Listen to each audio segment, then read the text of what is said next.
Disruptive Technologies for Accessibility 2021. Hello everyone, I'm Michael. I'm one of the co-founders of AYES.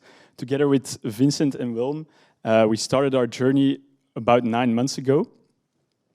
And what is AYES? At AYES, we deliver a mobile application, an AI-driven mobile application that will assist blind and visually impaired to navigate the streets more independently, but also more accurately.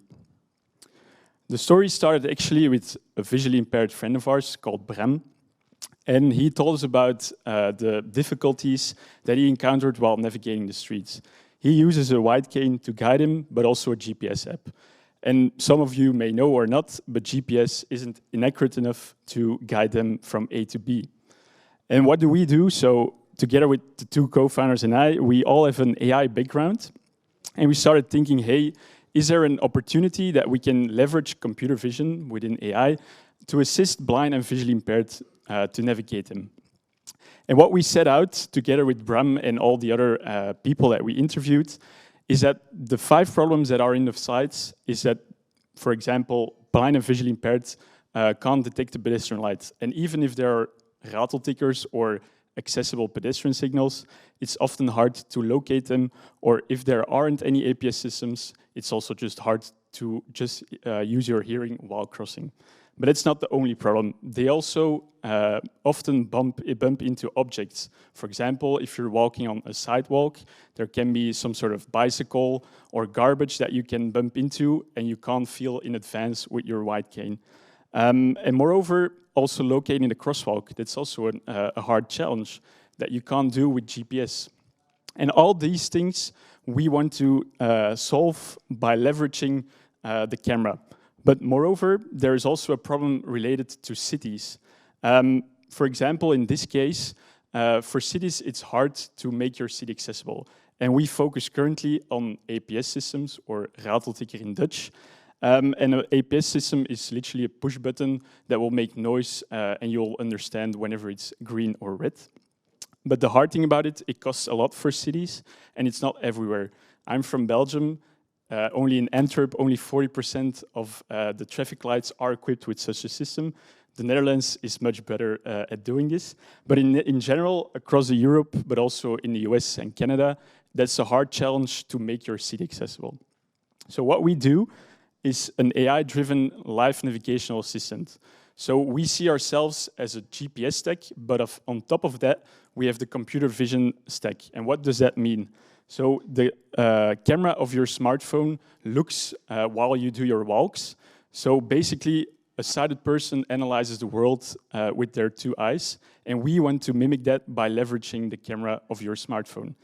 And what can we do with it? For example, in the video, you can see that we can detect crosswalks, but also sidewalks, and also what the status is of the pedestrian traffic lights, and all kinds of obstacles that are interesting and that should be minded by the blind or visually impaired person. And the good thing, at least what we think, is that we don't develop any hardware. We just want to leverage smartphones that blind and visually impaired mostly already own to just deliver them a software that they can use to guide more safely and more accurately. The good thing to mention, AI, it requires quite some compute, but we are optimizing our AI algorithms to run locally on the device itself. Because you can imagine if you are at an intersection and you want to know what the status is of the pedestrian traffic lights, you don't want to have the latency of going back and forth to a certain server, but you want to really have it instantly there in a split second. And that's why we, as day one, set out to run all the software locally on the smartphone itself, which is a technical challenge, but it's really, really important. Where are we today? So the vision is really big. We want to guide visually impaired from A to B more accurate and safely. But currently, our AYES OOC app, which is the main service, is able to detect the pedestrian traffic lights.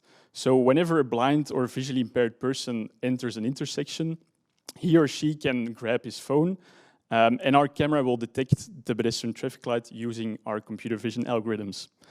But the good thing about this is that it works at every intersection and is independent of those APS systems.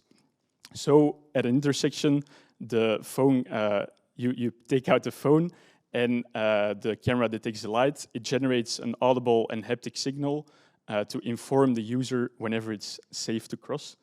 And I think there is also a video, or not. There was a video, but you can always hop to our booth to get a live demo. But the testimonials are really tremendously. For example, in Belgium, we had a tester who was requesting a physical APS system at a certain intersection. And he mentions it like it's twice a week that he has some sort of inconvenience not knowing whenever it's safe to cross. And the overhead of just installing those systems takes months. And he mentioned, with your software app, I don't see any more the need that the government or a city installs the physical APS. I can just leverage your mobile APS, and you can just more safely cross the street. Moreover, to maybe in a nutshell, like AI needs to have a lot of data. And we need to have imagery and videos of the world that our AI can learn about certain situations.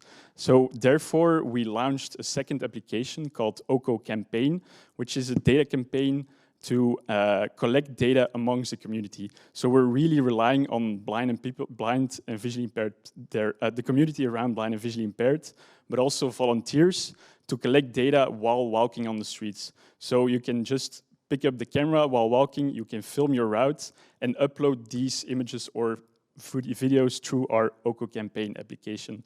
And the good thing about it is that we can then leverage this data internally to train the AI, and that our AI gets more and more better over time in accuracy, and that the blind and visually impaired are also benefiting of this. And this is a small, short introduction of what we do at AYES. Feel free, if you have any questions, to stop by our booth. I'm happy to answer any questions and a live demo as well. Thanks. Disruptive Technologies for Accessibility 2021. Brought to you by Envision.